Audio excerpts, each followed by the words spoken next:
இன்னும் கொஞ்ச தூரம் போனால் நம்முடைய மாமா வீடு வந்துவிடும். தண்ணி ஆகுது அம்மா.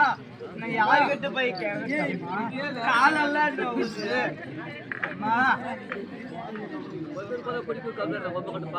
கால்கால் இங்க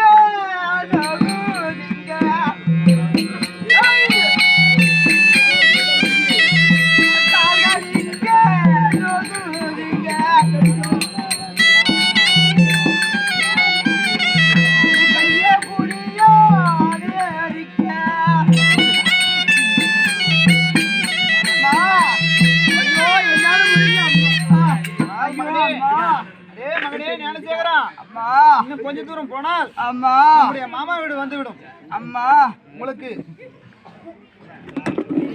கொஞ்ச தூரம்